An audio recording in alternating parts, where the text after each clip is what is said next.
एक दिन की बात है। नदी के किनारे एक घना पेड़ था। उस पेड़ पर एक बंदर रहता था। पेड़ पर काले काले रसीले अंगूर लगे थे। बंदर रोज बड़े प्यार से उन अंगूरों को तोड़कर खाता और हंसते हुए पानी की ओर देखता। एक दिन अचानक नदी में से एक मगरमच्छ तैरते हुए किनारे पर आया। उसने देखा कि बंदर कितने स्वाद से अंगूर खा रहा है। मगरमच्छ ने मुस्कुराकर कहा, भाई बंदर, ये अंगूर कितने सुंदर लग रहे हैं, क्या मुझे भी कुछ दोगे? बंदर बोला, क्यों नहीं दोस्त, दोस्ती में गिनती नहीं होती। और उसने अपने हाथों से अंगूर तोड़कर मगरमच्छ को दे दिए। अंगूर इतने मीठे थे कि मगरमच्छ का मन खुश हो गया। वह रोज नदी से आता और दोनों साथ में अंगूर खाते बातें करते। धीरे धीरे दोनों की गहरी दोस्ती हो गई। एक दिन मगरमच्छ अपने घर गया और अपनी बीवी को वो अंगूर खिलाए। मगरमच्छ की बीवी ने अंगूर खाकर हैरानी से कहा, इतने मीठे अंगूर तुम कहाँ से लाए? मगरमच्छ ने हंसते हुए बताया, ये मेरे दोस्त बंदर के पेड़ से है। बीवी कुछ देर चुप रही, फिर बोली, अगर उस पेड़ के अंगूर इतने मीठे हैं तो सोचो उस बंदर का दिल और जिगर कितने मीठे होंगे। उसे घर बुलाओ, मैं उसका दिल खाना चाहती। मगरमच्छ घबरा गया, पर बीवी के डर से उसने कहा, ठीक है। अगले दिन मगरमच्छ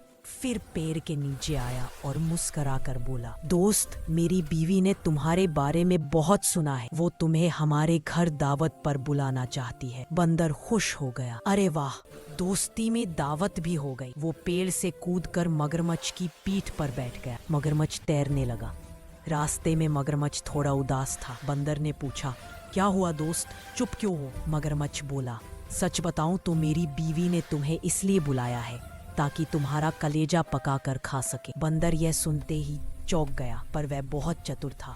उसने मुस्कुराकर कहा, अरे तुम पहले क्यों नहीं बोले दोस्त? मेरा कलेजा तो मैं पेड़ पर ही रख कर आया हूँ। चलो वापस चलते हैं, मैं वहीं से लेकर आता हूँ। मगरमच्छ को विश्वास हो गया और वह वापस किनारे आ गया। बंदर फुर्ती से पेड़ पर चढ़ा और हंसते हुए बोला, किसी का कलेजा पेड़ पर टंगा होता है। मगरमच्छ शर्मिंदा होकर चुपचाप पानी में चला गया। बंदर ने कहा, दोस्ती दिल से होती है, पेट से नहीं। और उस दिन के बाद मगरमच्छ फिर कभी उस पेड़ के पास नहीं आया। इस कहानी से हमें यह सीख मिलती है कि दोस्ती हमेशा सच्चे दिल से करनी चाहिए, स्वार्थ से नहीं।